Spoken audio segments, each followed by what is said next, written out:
and answer session, if that is okay with all of us.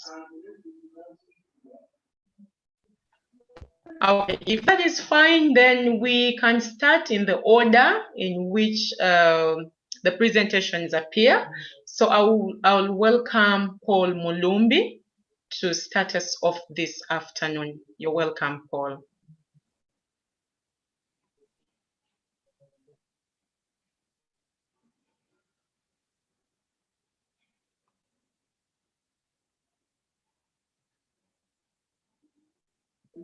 Paul, are you there?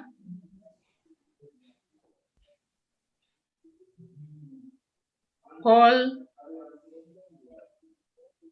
Moses, can you help with Paul? Is he there? Hello. Okay, welcome, Paul. Can you hear me? Sure, we do. Hello.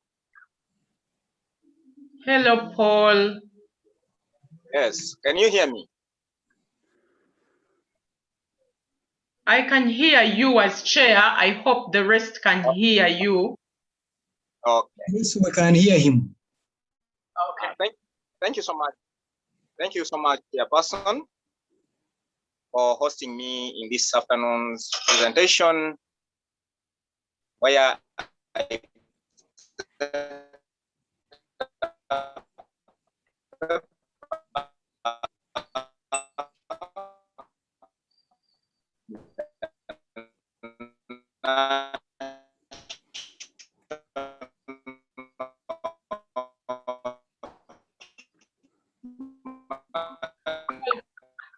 Paul, try to get some stable network. We can hardly hear you. 2021, the theme Humanities and Humanistic.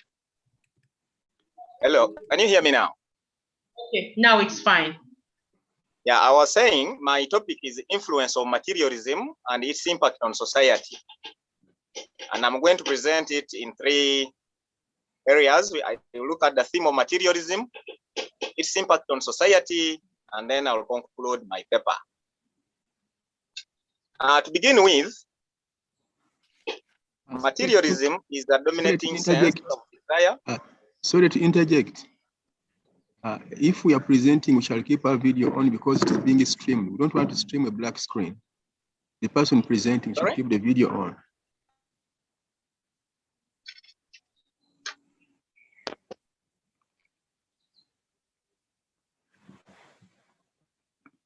Hello. Yes, you okay? Thank you so much, Moses. I was trying to say I'm going to present my paper under 3 sub-headings. That is the theme of materialism, its impact on society, and then I'll conclude my paper. To begin with, materialism is a dominating sense of desire to pursue wealth and other tangible things that can provide physical comforts that ignores the importance of spiritual values, and its impact in society is a complex subject. It is a central element of societal cultures worldwide.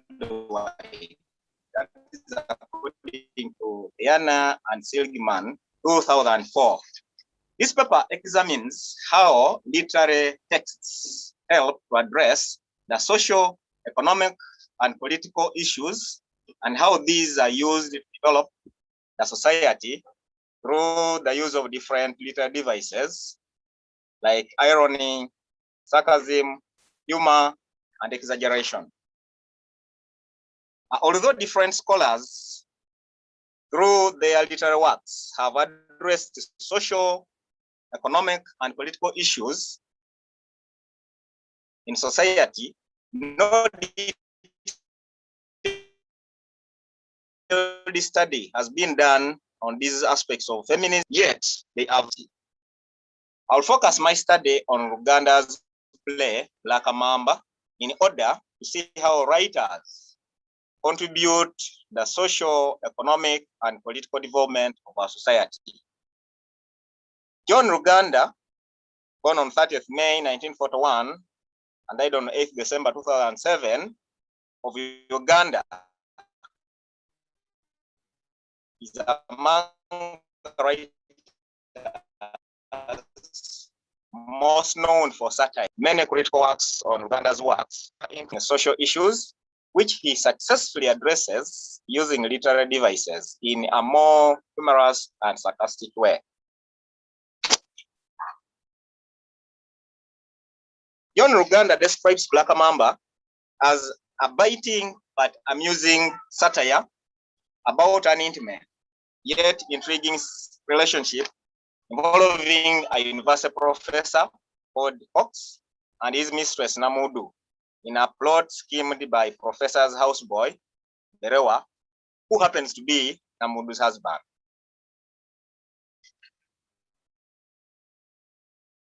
This paper is based on the Russian formalism theory, which attempts to put literary studies on an independent footing and whose basic principles are the familialization, form, and literariness. The familialization is one of the principles of the Russian formalism theory, which informs this study, and whose aim is to make a work of art literary. The familialization is a technique in which an artist or literary work presents familiar objects or situation in an unfamiliar way, prolonging the perspective process and allowing for a fresh perspective. That is according to dictionary.com. Dominic De Pio, 1998, states that the effect of the familialization is to make language difficult to understand, especially in poetry. She also says language becomes literary only when it is made strange by the familialization. A descriptive research design was employed where a qualitative approach of data collection was used. It's basically textual analysis, and information was collected by reading closely and analyzing John Ruganda's play, Black Mamba. The findings revealed that writers use different literary devices like irony, sarcasm, and exaggeration to communicate their concerns as they address the social, economic, and political issues in society through the use of fictional characters. And this clearly depicts what happens in modern society, where women and men are subjected to prostitution and slavery in search for material wealth. I'll cite an example in line with this. When you go to Black Mamba, you look at Berewa. Berewa is pimping Namudu. Our younger girls, for example, in Uganda, and women go to the United Arab Emirates for money. Men in Uganda are sacrificing their sons and daughters to get money and live a good life. All this happens because of materialism.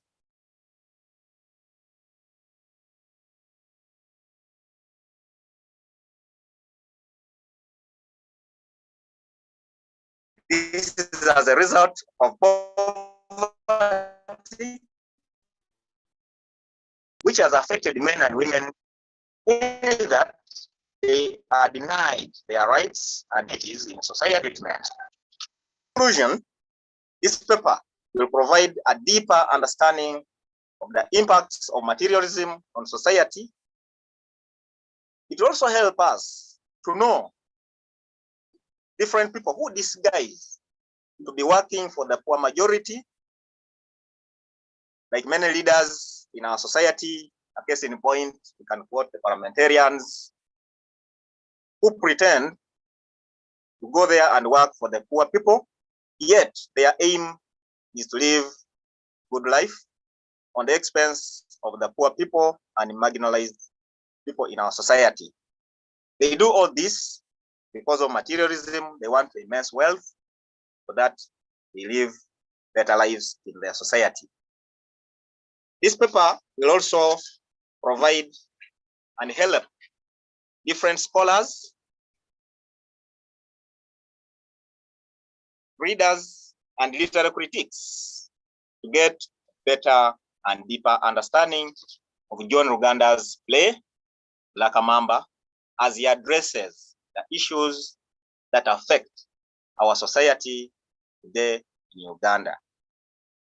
It provides critical, well-researched information about how John Ruganda depicts materialism using satire to reflect what happens in our society. I want to thank you. That is what I managed to present this afternoon for my paper. Thank you so much for hosting me, and all people have been in the house to hear my presentation. Thank you, Sylvia, for the time.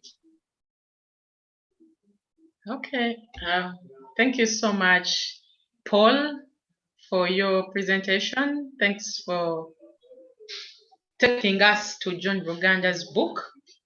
And I will request that people can keep questions or the comments for later.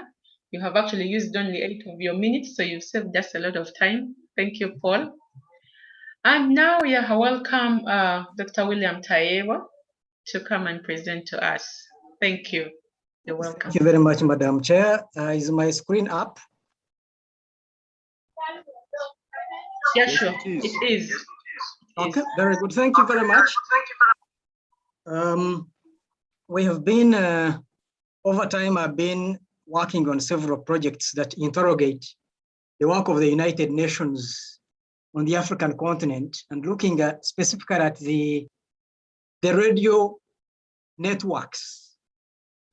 In Burundi, you have a network. In South Sudan, you have Radio Miraya. And in Congo, you have the Radio Okapi network. This particular presentation, I'm interrogating the peace-building agenda of the United Nations radio in the DRC.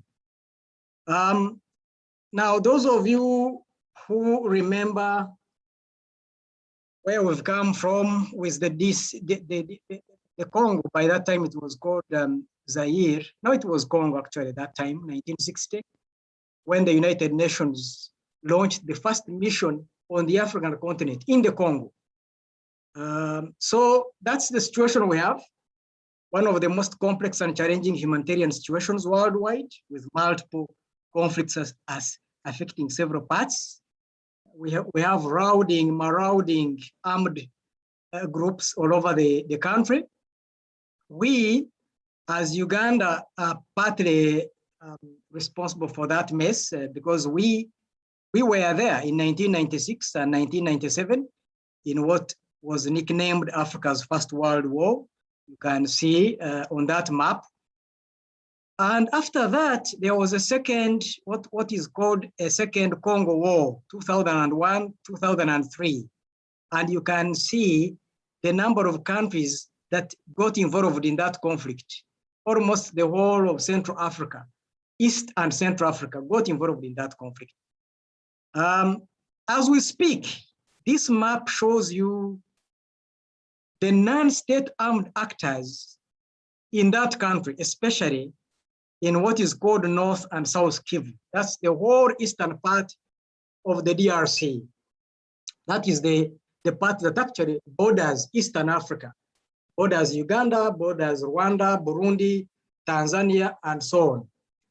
And if you are able to see clear on that map, you see 132 of these non-state armed actors. These are armed people, and these are non-actors, very many of them, 132, causing incredible suffering in that part of the world, which suffering actually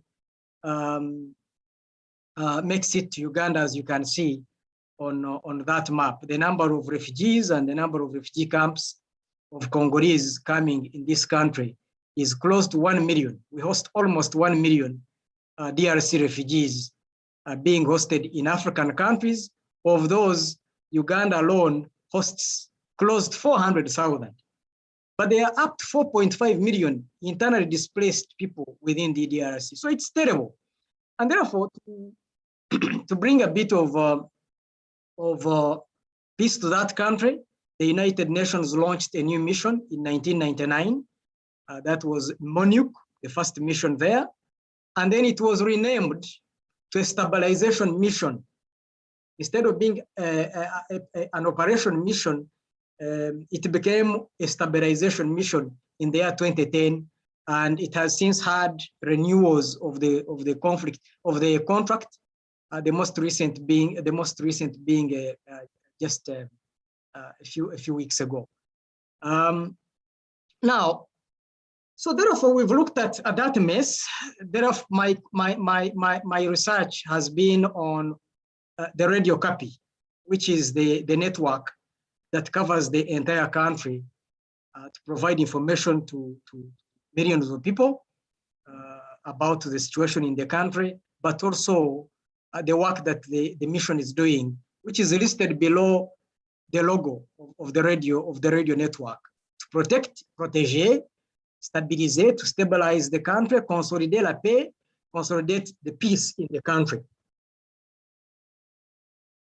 My research objective was really to investigate the claim. So basically, I'm situating my research in this and my investigation within a discussion that has been going on for a long time between proponents of the United Nations agenda on the African continent and several African scholars, including those I have cited, Carbo, Maurice Taylor, Carvante, and a couple of others, who are of the view that the work of the United Nations on the African continent, remember, the United Nations is for everyone. And therefore, these scholars argue and they disagree with the way the United Nations is doing its work on the African continent, arguing that the UN promotes a liberal peace building agenda as opposed to alternative agendas. Could be Afrocentric, could be Arab-centric, could be Somali-centric, and so on and so on. So that's where I spent myself in that debate and that conversation, and therefore I go to the radio to see how that debate plays out. Two research questions. In this presentation, I try to present some findings for research question number one. This is work in progress, and therefore I'm still interrogating my data, especially for research question number two. So sometimes these things you present so that people know what you are doing, what different people are doing in different places, so that we can also become a community that speaks to each other. So to what degree is the UN in the radio broadcasts promoting a liberal peace agenda as opposed to the alternative approaches? And then the second research question, which I've said I'm still interrogating, is who are the main frame sponsors of peace or conflict on the programs, and how are the key actors framed? I've looked at the data set. I have an idea as to what. So if someone asks later, I might be able to provide some insights. But for the benefit of time and the time we had, I just am responding to question number one. Now, very quickly, allow me to just say that the concept that I'm interrogating is peace building in its different conceptualizations, okay? And I've put there some of the conceptualizations, starting with the two UN Secretary Generals, Boutros Ghali, but also Kofi Annan himself, who laid out what peace building for the UN ought to be in those documents that I've set there. But the Organization of Economic Cooperation and Development, I'm interested in this particularly because the liberal peace agenda is a Eurocentric or American-centric, it's a Western-centric agenda for peace. And therefore, this organization sets it out quite clearly what that entails: the range of political development, humanitarian and human rights programs and mechanisms. Some of those scholars agree, physical security, socioeconomic development, building political institutions, and so on and so on. From that, from the scholarship, a lot of scholarship, I've just used a few, but then I delimit what the liberal peace frames that are presented. And we can see economic development as being one of the issues that the UN insists on, political development or multi-party democracy for that matter, humanitarian assistance, liberal feminism, empowerment of women, the equality of children, human rights, peacekeeping forces. So physical security is very important, good governance, fighting corruption, issues of migration, environmental preservation, and then most importantly, the concept of punitive justice as opposed to restorative justice. That's one of the main quarrels that the Afrocentric guys have with the United Nations in their work. Then we have the alternative approaches. You know, we have a couple of scholars who argue the UN model is short-sighted. Okay, 2, peace building is all about rebuilding of relationships, asserting communal responsibility and solidarity, and so on and so on. I don't have the time to really, the time is very limited. I want to go through this, but those of you who will get my full paper when it is done in probably 2 months time, then you'll be able to see most of these conceptualizations. Sorry, Dr. William, you have 5 minutes to go. Oh, thank you. Oh, wow, that time goes very fast. Okay, so then from that we delimit the alternative approaches. Okay, forgiveness, healing, reconciliation, restorative justice, and so on and so on. The methodology was concurrent. First of all, look at the broadcasts and then go and interview people that work with the UN, the MINUSCO, which I did in Kinshasa. And so for this particular work, I'm just using 3 months. I'm looking at February of 2020, May of 2020, and August of 2020. The reason why I'm doing that is because this is a new dispensation where we have President Tshisekedi, who took over in January 2020. So I'm interested to look after Tshisekedi, how is the UN playing out, okay? Let's not go into framing theory. That one we probably will be for another day, but that's the theoretical framework I use.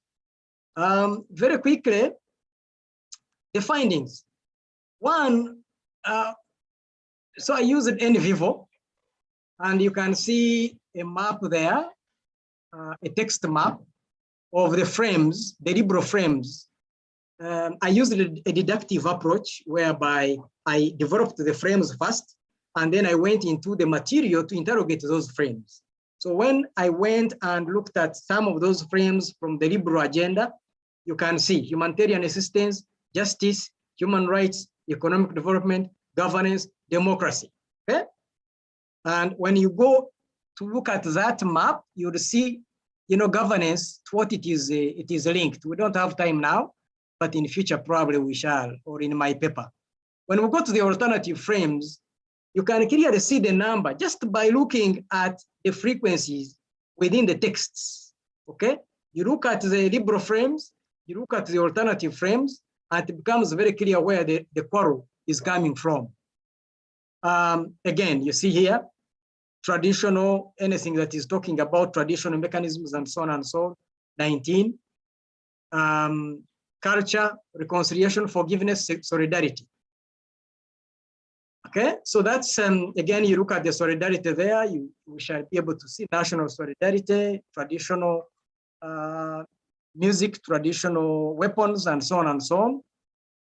And then finally, as I wind up, because we really don't have time, one realizes clearly that from the analyzed radio copy broadcasts, local peace building efforts and initiatives are hardly highlighted. We've seen this, okay? This is the local stuff. That's where it is supposed to be.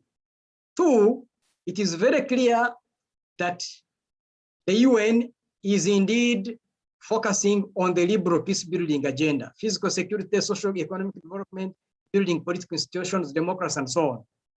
It is very clear that they are insisting on a wide range of political, developmental, humanitarian, and human rights programs and mechanisms. In other words, it is very apparent from the research that the scholars who are saying the United Nations is promoting a liberal peace agenda on the African continent, ignoring the Afrocentric or alternative approaches, are absolutely right. That's what the data is showing us as of now, but I will continue to interrogate this data, and I look forward to meeting you at another opportunity where I will be able to share more details of this work. I thank you very much.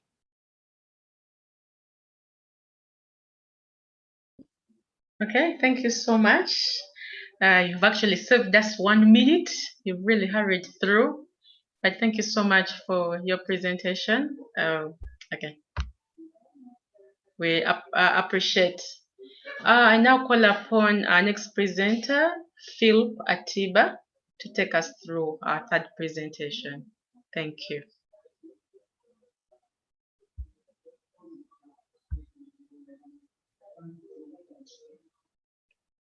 Philip?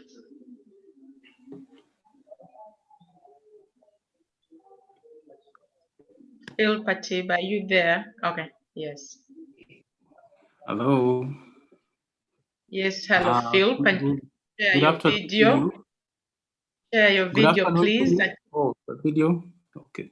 Yeah, Welcome. sure. We need it. Yeah. Sorry, my background is a little bit dark. I don't know. I'm trying to get light, but I'm not seeing. You should have faced the light. You should have faced the light. You would get a clearer view. But you can if it's difficult, if you can. Yeah.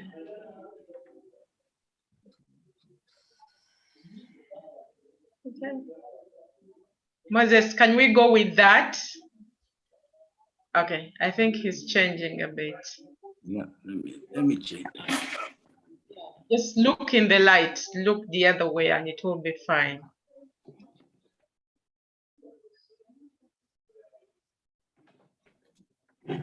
Sorry, let's give Philip a minute to just give us a better video because we are streaming live and people need to see who is speaking. Yes.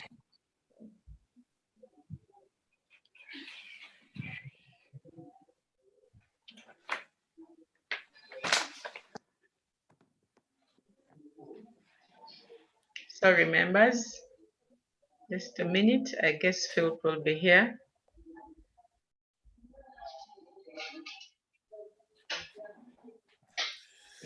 Yes, Phil, that's better. Okay, yeah, that's better. You're welcome. It's better? Yeah, better, sure. You're welcome. Okay, thank you. Good afternoon to you, all the participants. Good afternoon. My presentation today really touches on political nominations in politics generally, because I stretch my argument from the pre-modern political philosophy from Plato. And let me just go through the abstract since we have very little time. So the title of my study is Reassembling Political Markstones, an inquiry into the implosion of Plato's gold standard for a state ruler. And I move on to say that the framers of the pre-modern Western political thought postulated a standard measure of qualification to become ruler of a state. However, if subjected to critical modern political discourse, Plato's idea of a philosophical leader or a philosopher king incites conjecture. Indeed, the existence of a criteria for choosing political leaders based on high educational standing has been sustained, apart from, say, maybe the traditional authority where monarchs are chosen.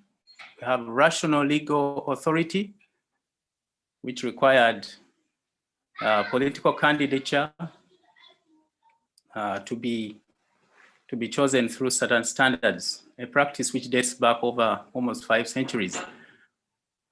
With the growing contestations, continuities, discontinuities in political discourse, the Platonian model of nomination has become untenable due to several reasons yet to be explored as we continue. The boundaries undergirding criteria for elective office in modern democracies have over time become fluid. Political office in the recent past, on the contrary, has embraced commoners such as musicians, comedians, reality TV stars, footballers, and all kinds of vocations.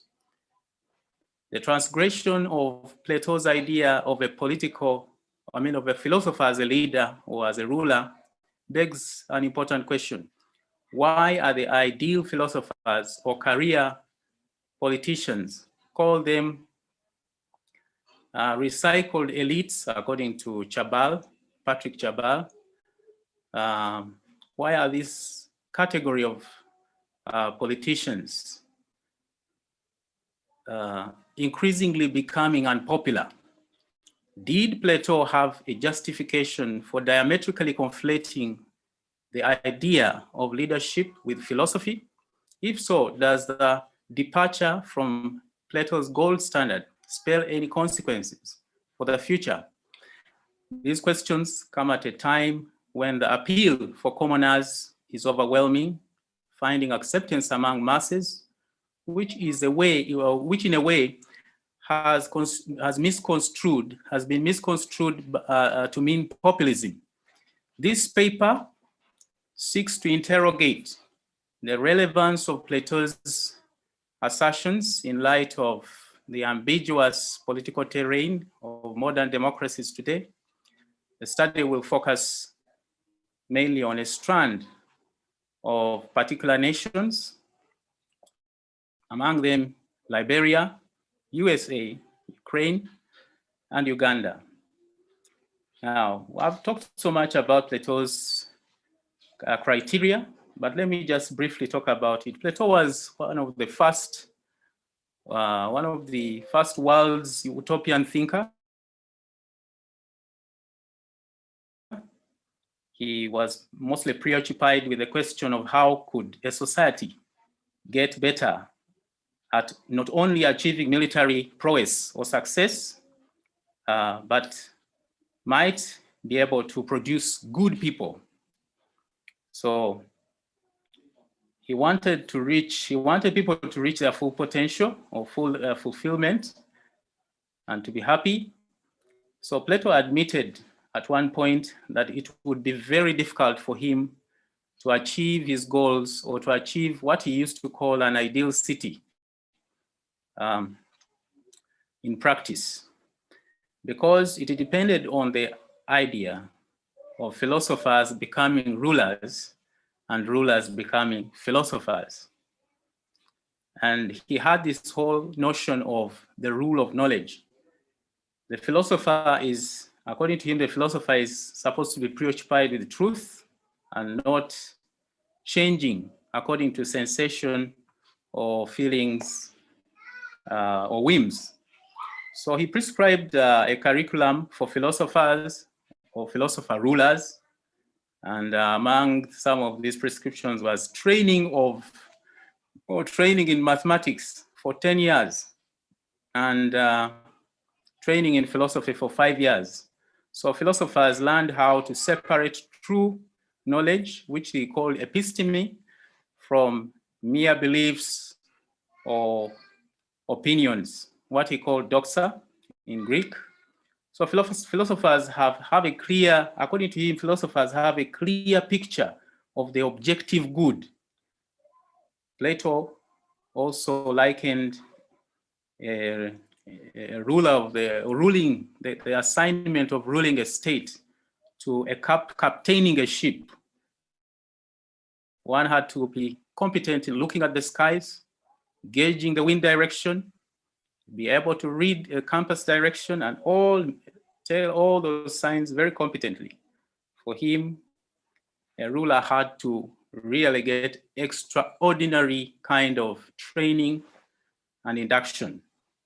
So he had Plato basically, or in summary, Plato favored a kind of technocracy where it emphasized expert rule or expert knowledge on ruling and handling issues to do with governance and politics.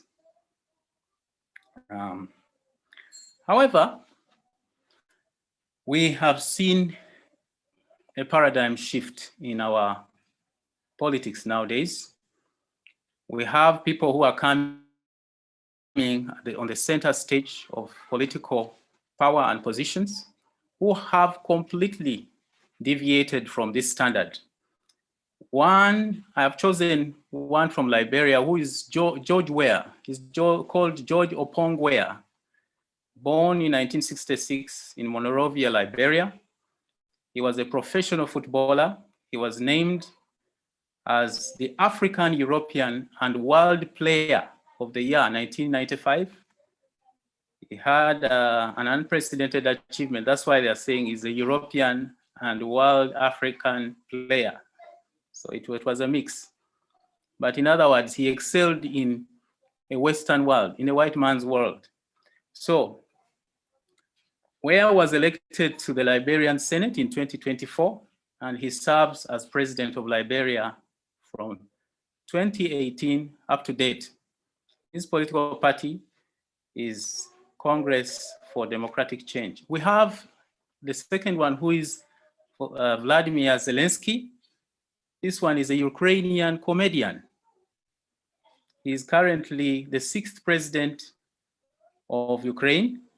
He has been in power for as long as 2019, up to date. And listen to this political party. It's called Servant of the People. I think it resonates with the subject here and discussion. Then we have President Donald Trump, former president of the United States of America, who was also born in New York, Queensland, Queens. So Donald Trump is an American media personality, a businessman, and then he turned politician and served as the 45th president of the United States of America, 2017 to 2021. His political party, of course, Republican Party. Now, Donald Trump, I want to get an excerpt from the book of one of the authors. He's called a war historian. He's called Hanson Victor Davis. He said Donald Trump ran as an abject outsider. Quote unquote. Donald Trump ran as an abject outsider. He is now our first American president without either prior political or military experience. Frustrated voters in 2016 saw that unique absence of political resume as a plus, not a drawback, and so elected a candidate deemed to have no chance of becoming a president. Close quotes. That was a book written in 2019. So I want to clarify that. Then lastly, Phil, sorry. Yes, please. Okay, sorry, Phil. You have 5 minutes to go. Okay. Yeah. We have Robert Chagulanyi, Sentamu. This one is well known to most of us here in Uganda. He's a former member of parliament for Chadondo East, and his political party is National Unity. He also is a musician, an actor, and a businessman. So looking at all these profiles, these people are situated in what we could call the common. And Agamben has called, the philosopher called Agamben, he has identified a common as a word to indicate the positive possibility of politics, the taking place of intellectual and linguistic potential, within a sphere of free use and pure means that has survived and overcome nihilism and spectacle. If at the current conjuncture, politics is still stuck in the dialectic between the improper and proper, where the proper extends its rule everywhere, as it does in industrialized democracies, and the proper demands the exclusion of any impropriety, as it does in totalitarian states. For Agamben, we must overcome this dialectic at the point of indifference between the proper and the improper, though free use of the common. So having said that, I want to end here by qualifying what I've said. Very recently, we had the election or the appointment of some cabinet ministers. One who hit the limelight was Honorable Nabanja, when she was elected the prime minister, the first, I think, female prime minister. Many people cast a shadow of doubt on her. However, it is hard to gauge potential. They say potential cannot be gauged unless there is an action, there is a testament. And when she went into the political arena, she became one of the first ministers to carry out a self-censorship within her own ministry. She discovered some graft and corruption within her own ministry. We have had many prime ministers in that office, and they have not uncovered any corruption. But she managed to call for a probe into the OPM's office. So there is this idea of perceiving somebody's potential from outside, but we should remember that potential cannot be measured until it has been attached to some form of actuality or some act. So leadership today is shifting. There is a paradigm shift. We need now people who can understand what the commons know, what the commons feel, and how we can negotiate some of their challenges using our own experiences. Well, Plateau could have been right, but we are wondering how these shifts are so quickly taking over. I want to end here. Thank you so much.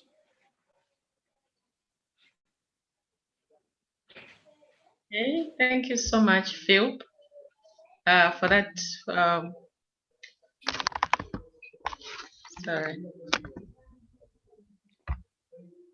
Sorry for that. Philip, you can take your video off, please. Okay. Yeah. Thank you so much, Phil, for that wonderful presentation about who can be a leader and how we should choose our leaders. And thanks for keeping time. You're on the dot of your 15 minutes. Okay, without wasting time, we call upon our last presenter, Samuel Auchi, to take us through your presentation. You're welcome, Samuel.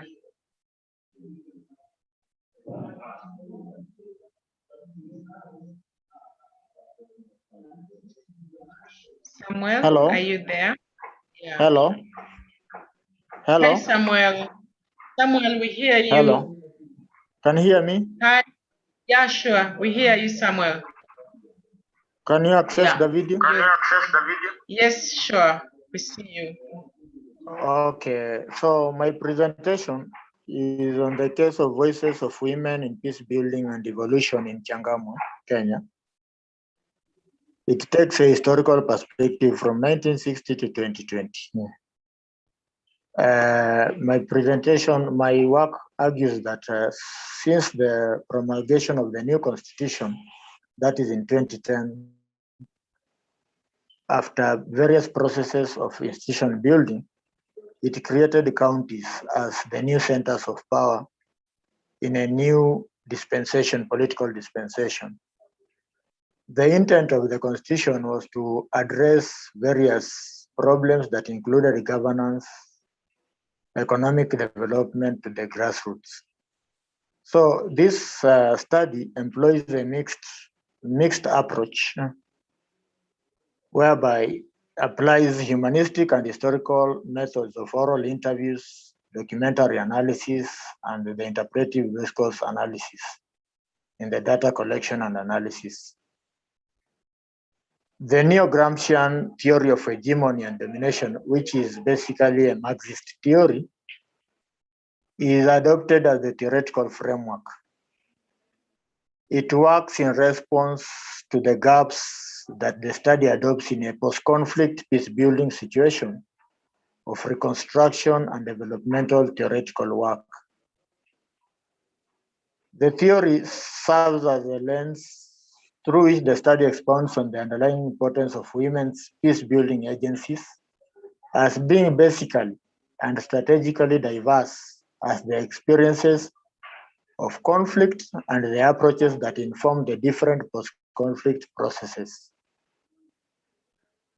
The study generates critical insights on women's opportunities and challenges of engagement, as well as the importance of using transformative stances of peace-building programs, cognizant of the proactive role women are playing and the underplayed contributions in Kenya.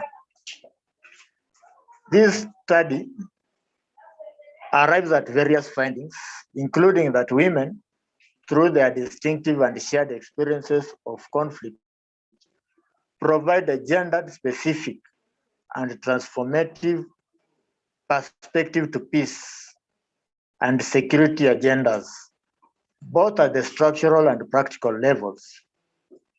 It also establishes that diverse women initiatives remain at the core of the interventionist platforms for women's efforts in peace and decision-making processes during and in post-conflict Kenya, and that are numerous barriers to women's efforts. Why does the study look at devolution? The study conceptualizes peace building in the form of institutions that have been spread discursively over historical time. Prior to independence, the British government used the British East African Company as a central political system that was the main administrative unit and centralized power, and the centralization of this power limited the agency of the common man, the subalterns. But the common person here in this situation, history had shown that women had different roles. Various studies have shown that women have had their own roles, men their own roles, but it didn't mean that they were subjugated, but they were just clear roles for clarity of purposes. With that centralization of power, the independence government, through the parties that took over KADU and KANU, merged and reintroduced a centralized type of governance where power was vested at the center. Throughout different governments, the Moi regime, whereby Moi took over from Kenyatta, where power was centralized, land commission, and other nexus of the economic and political organization were centralized, women's roles in peace building or in governance were limited. Therefore, this study takes the hegemonic theory, Gramscian theory, as an explanatory to show the lenses that this framework of domination flows through. It serves as a lens and expands the underlying importance of the women agencies. We have had various writers, African writers, talking about the feminism of African women. Seifert and Wanyeki argue that the violation of women's rights in conflict situations is not absolutely geared towards gender-based violence. It is mostly it's mostly a guided missile or a weapon against certain ethnic groups or communities. Sexual violence appears as a common feature of society that has broken systems of law and order. Therefore, even with the decentralization of power through devolution, we have only decentralized the dominance of the men in the society. In the Kenyan context, there is only the women's representative seat, where it sits in the national parliament. But in the regional assemblies, the assemblies that are devolved in the county assemblies, women hardly get the representation because they are still imbricated in the cutthroat competition between men and parties that are dominated by men, structured in a men relative ways. Rosemary Mangoli George is another exponent of African feminism. She portrays the success of individual rights in colonies than at home. Why? For instance, in India, feminist groups have had more access to good offices that have capacitated the female counterparts in European groups. What of Africa and Kenya in particular? Even with the devolution, access to those good offices is limited because of a structural setup of the society. Therefore, as I conclude, this study recognizes the manner and extent to which the importance of demystifying misconceptions about women and integrating their lived experiences into peace building. It is therefore imperative to look at the effectiveness and sustainability of the post-conflict drivers and its environment in the context of institutions that are being formed, but represent the hegemonic liberal peace doctrine. This study identifies comprehensive scholarship that specifically examines women's role in relation to devolution and the pillars that constitute post-conflict transition processes. Likewise, it uncovers a dearth in literature inherent in the area of policy implementation, legal scholarship, and formulation of laws and their domestication, as well as the tendency to homogenize women and women's organizational roles and significance. Thank you. Okay, thank you. Thank you so much, Sam, for your presentation. We've actually used about 10 minutes, so saved a lot more minutes. You can take off your video, Sam. We thank all our presenters for the wonderful presentations. We've had 2 presentations on peace building. The last one by Sam talking about the role of women in peace building, and the one by William talking about the use of radio Okapi and other strategies in peace building in the DRC. And then we also had Paul talking about how the search for materialism and its effects on different people. And then, of course, Philip took us through choosing leaders and gave us our own example of our Prime Minister, Honorable Nabanja, and what people thought about her and what people are actually seeing about her. So I'm just going to go through a few questions and comments that have come in through the Q&A and through the chat, and then we shall open up the session for anybody who has a question or a comment to make. So Cornelius Gulere, sorry if they have been answered, then the presenters will let us know if you've answered that somewhere. So Cornelius said, thank you, Paul, for your insights into Ruganda. Do you think Uganda is capable of producing another Ruganda, and why do you think so? So Paul, take note of that. And to Paul again, from Helen Amongin, given that we all need material things, when and how does this translate into materialism? We all need material things. I've taken note and I've answered those questions in the chat. Oh, okay. Okay, fine. Yes, that is okay. So let me ask William, have you also answered the questions that came through from Enoch and David Ngendo? Yes, I did. I responded to them in the chat. Okay. As well as, then we are good. yeah. Okay, as then well we are as good in to the go. Zoom one. Okay, thank you. So I'll assume whatever has come on the chat has been answered.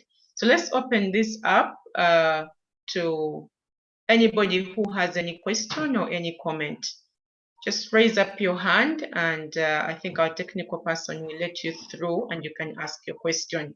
And then you just keep noting down the different presenters and then we shall give you a chance to answer. Thank you.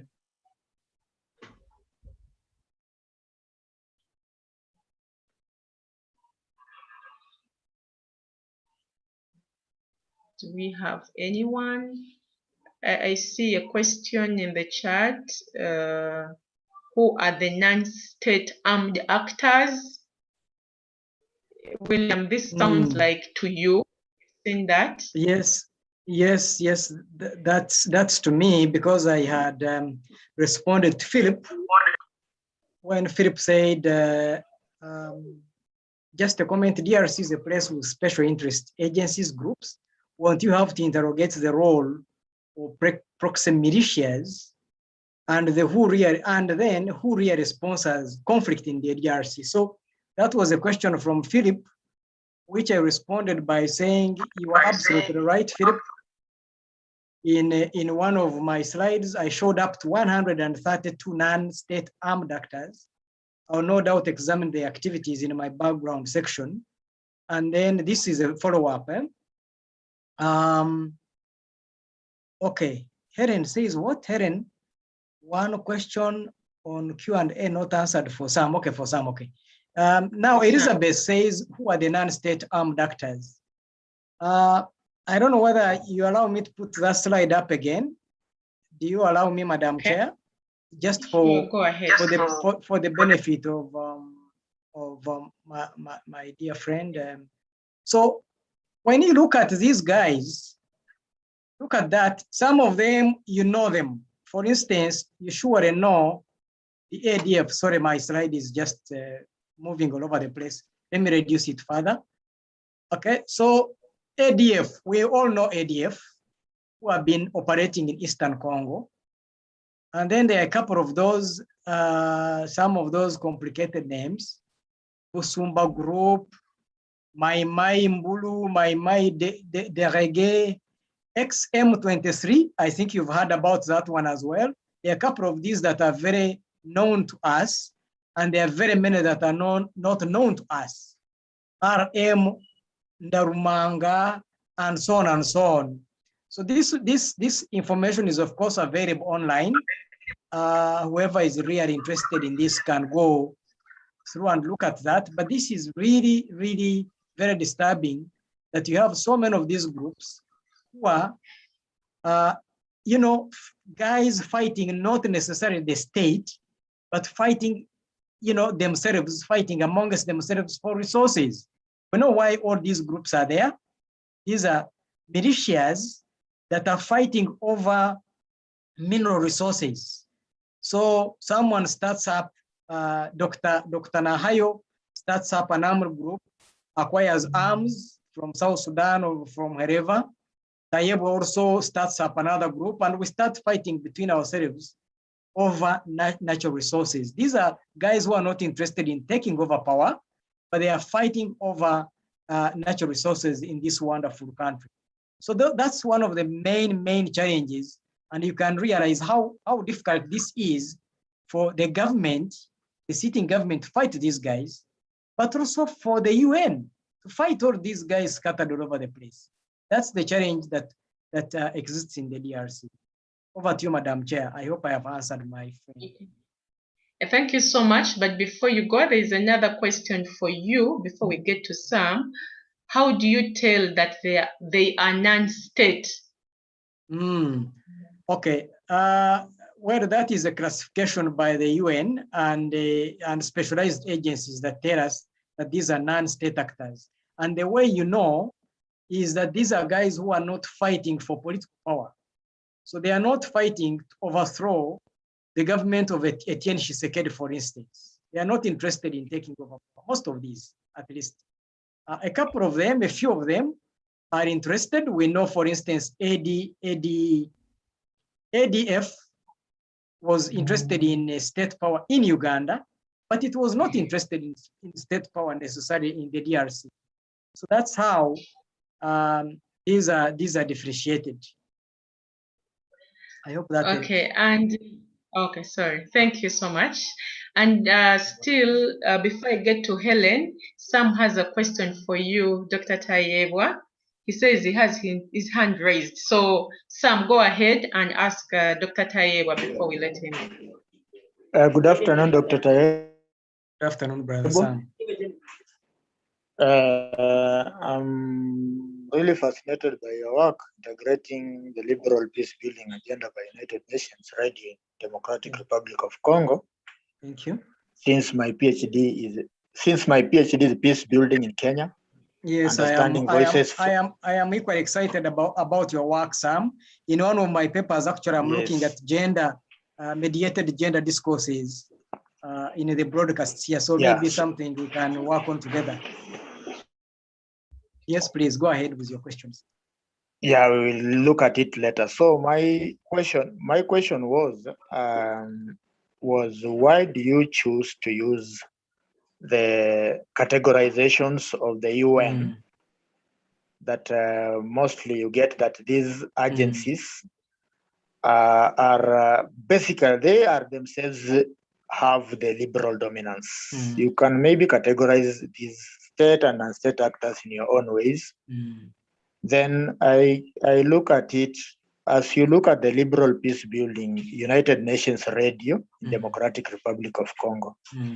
These non-state actors such as M23 and other groups that journalist Kalinaki, the Ugandan journalist Kalinaki, writes well about them. Do they consume the liberal institutions? Do they resist them, hybridize them, or localize them? And if they do, what do we get as a result? Because always the way liberal peace was formulated by the likes of Cabo, as they talk about it, Paris, Richmond, when it gets on the ground, it is transformed. Do they transform it or they don't transform it? Thank you. Yeah. Oh, that's a very interesting question, and I totally agree with you. Paul, that maybe instead of using a deductive approach, even to the conceptualization of peace building, you are right that I probably could go inductive. Sorry, no? Just to look at what the material tells me, and then draw conclusions or draw the frames, the peace building frames that emerge from the material. That of course is something that I can do. I think, as you know, in research, this material can be interrogated in very many different ways. For the first time, I'm interested in looking at this quarrel. It's almost a quarrel, an academic quarrel that has been going on for a long time between. Sorry, Doctor, can you just stop sharing and we see you, please? Stop sharing your screen. Okay. See you. Thank you. Okay, you really like looking at us, Dr. Nahayo. Some of us are hiding our gray hair. Yes, so Paul, what I was saying is that I really would want to pursue the idea that you are giving me of looking at this material inductively, not from a deductive perspective. And I think there can be very interesting findings if I go inductive. But for the first time, I mean, for the time being, I thought, let me go deductive by looking at the quarrel between these scholars, most of them South Africans and a couple of them Kenyans, by the way. Murithi is Kenyan, and he's been going after these guys for a very long time. Karabo is from West Africa, Taylor is South African, Karvante is South African, and Richmond too, by the way, that you mentioned, has also been having a quarrel with the United Nations over the liberal peace building agenda. So I take that comment for redress. I'm very excited about it, by the way, to look at this material inductively instead of using the deductive approach. But that will be for another paper. So I will use the deductive approach to have a conversation between these guys and see where I situate myself in that conversation. But I will be able to look at that material inductively, maybe with you. We can do a joint publication together. This material is still available. It's a vast material. It's in French, but I have translated most of this. I happen to be perfectly bilingual. So we can work on something, Paul. Thanks very much. Okay. Thank you. Thank you so much. Okay. Thank you so Sam, much. it was Sam. Was it Paul or Sam? Sam. Oh, Sam. Sorry about that, Sam. Talking about Sam. Thanks, Sam. Okay. And I just need to be sure, Dr. Tayebwa, if you have looked at this question of, thank you for the presentation, DRC is in place with special interest agencies or groups. Won't you have to interrogate the role of proxy militias and who really sponsors conflict in DRC? Did you answer that? Yes, I did. I looked at that. I think that was also from Sam.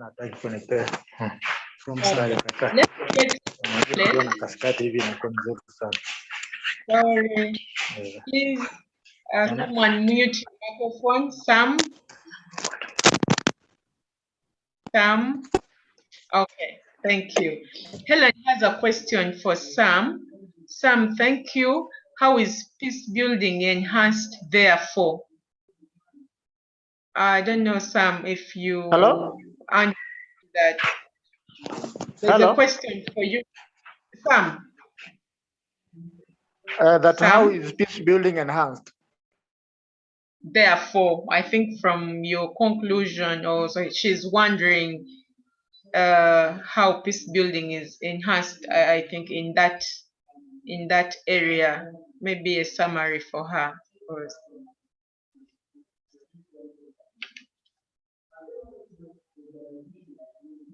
Sam, are you there?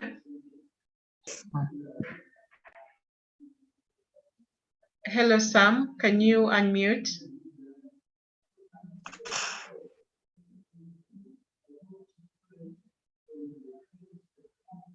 Sam? Hello? Yes? Can you hear me Sam. now? Can you hear me? Yeah, sure. Okay, so I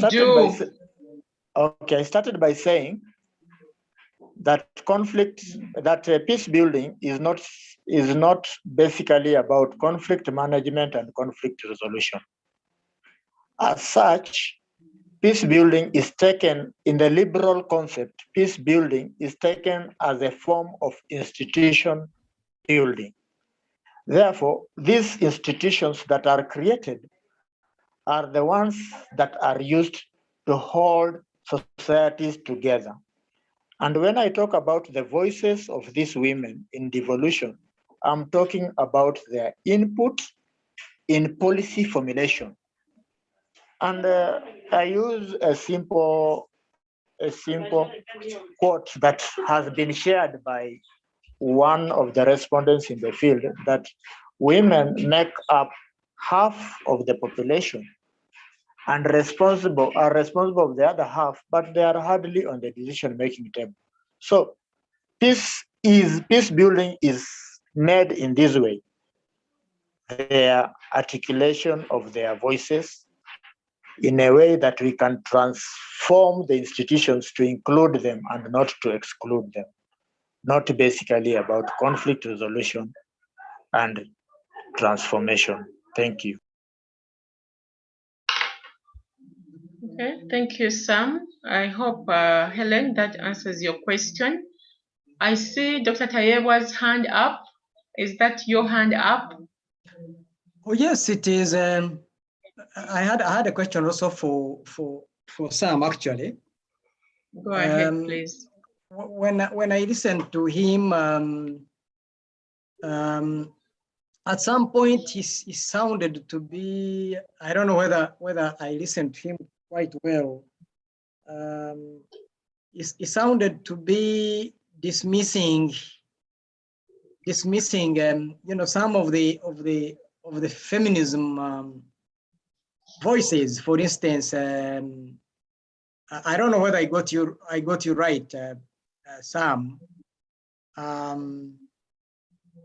For instance, the voices of the postmodern feminists, okay, which concentrate on societal themes, or even the radical feminists or standpoint feminists. So I don't know where do you situate yourself? Do you want to label yourself, or you want to remain quite open? Where is your standpoint in this feminism debate? Thanks, Sam. Thank you, Dr. William Tayebwa. When I look at feminism, I look at the postcolonial and the feminist critiques that content of the imposition of Western ideals through social engineering that has actually engulfed the space of subsistence of the traditional, non-rational ideals of the everyday. Therefore, I do not have a specific standpoint, and I generally share the ideals of Chat-G, Spivak, Bessie Head, Suleri, Underline, Chimamanda Ngozi, and the likes of Kamara Lai. As it's a paper in progress, I have not distilled it well. But in a short time, in a month's time, I'll be through. And Wonderful. It is a very good question, because this is now the importance of this seminar. At least it crystallizes the mind and gives you direction. Thank you. Thank you very much, into Sam. consideration that. Thank you very much. Thank you. Thank you, Sam. I'll request Helen Amongin to speak if you can be led to speak, because it seems Sam's answer was not very clear to her, and Helen is suggesting that Sam makes his clarification a little more clear. So Helen, are you online and you can ask Sam directly what you want to ask him, please? Okay, thank you. Helen is here. Okay, thank you very much, Chair. And thank you for the presentation, Sam. I think actually in that question that Dr. Tayebwa asked, I also shared the same misgiving, because initially Sam comes out, to say there is peace building and devolution. And then I really needed to hear more of the women's voices, because he's talking about women's voices, but there are no quotations. For example, I don't know whether he has already carried out data collection or something like that. And I actually felt like, especially when he was talking about the devolution, that he tended to contradict himself. So when he is talking about peace building and he is saying that it is not about conflict resolution, it is not about something else that he mentioned, then what is he exactly talking about? So I think that part really needed to be to come out a little more clearly. And I am glad that he has said it is still a paper in development. So I am sure from these questions, he will be able to to clarify for either the next presentation or something like that. So there sounded, some contradictions somewhere, which need to be clarified. Thank you very much. Thank you. Thank you. Okay. Can I be allowed to clarify something, but not conclusive? Yeah, but briefly, we have like 3 minutes. Yeah. Okay. And somebody else needs to ask 1 minute. Okay. Thank you. Thank you. I'm just trying to say, you get she does not have the clarity. What is peace building? What am I talking about clearly? Basically, I'm just saying it is a qualitative study whereby in the wake of the rolling back of the state and the central systems of the state functionality, the people's voices have been muted. As a field and practice, peace building is championed by multiple actors, just the way in Tayebu's paper, both state and non-state entities with different approaches. So in the African context, peace building has historically been traced in the informal cultural institutions. However, in this context, the introduction of the state system modeled alongside the European state model now form a new form of peace building as state building has taken center stage. In the advancement of these ideals, the state established institutions of governance, and we have other issues that arise, other themes that arise, justice, democracy, representation. So the emergence of politics of contestation with the civil wars and breakdown of order in the society has left women in a precarious state. So I'm just looking at in this Western or Westphalian conception of the state, where the international comes into context with the national and the local, where do women fit in the process of devolution? We'll develop it later. I'll take into consideration of what you have shared and we'll build. Thank you. Okay. Thank you so much, Sam. And just a take home for us, but mainly for Sam and Dr. Tayewa, who have discussed about peace building and peace. Philip says, is it high time peace scholars complicate or redefine the concept of peace? One family counselor noted that peace does not mean the absence of conflict. Could we have another name for peace, which is assigned to conflicts and peace in the domestic sphere? So Philip says to Sam, but I think we can leave that to Sam and Dr. Tayewa and all of us to think through. And we have contacts of all our presenters in the book of abstracts, but I think was sent to us online, and some people have maybe hard copies. We could continue this debate with our presenters out of here. But for now, I would like to say thank you so much, our presenters. Thank you so much, the people who have been in attendance. Unless someone has something to say or to conclude, like a sentence or two, you could let me know or raise up your hand before we close. If one of the presenters has something to say or to conclude. Yeah. That means everything has been clear and our questions have been answered. And I'll just say once again, we can continue this debate. Okay, Paul, you have something to say in a second? Yes, yes, please. I just want to thank Dr. Cornelius Bulere, okay, one of the attendees, for the question he asked. okay, I'm grateful. He has inspired me a lot. okay. Okay, thank you, Sam. Thank you. So let's just continue this debate with our presenters. We get their contacts and we continue with the debate. Very interesting presentations. We thank you so much, our dear presenters. We have learned a lot today, and we pray that you continue building these papers and we see them out and read so much more. Thank you so much. And our dear attendees, we are very grateful. Thank you. Have a blessed afternoon. Bye-bye. Thank you very much, Madam Chair. Thank you very much, Madam Chair. Thank you very much, all people who have attended. Thank you for your comments. Okay. All the participants you, and the and presenters bye-bye. for this afternoon. Bye. Okay. Bye-bye. Thanks for the presentation.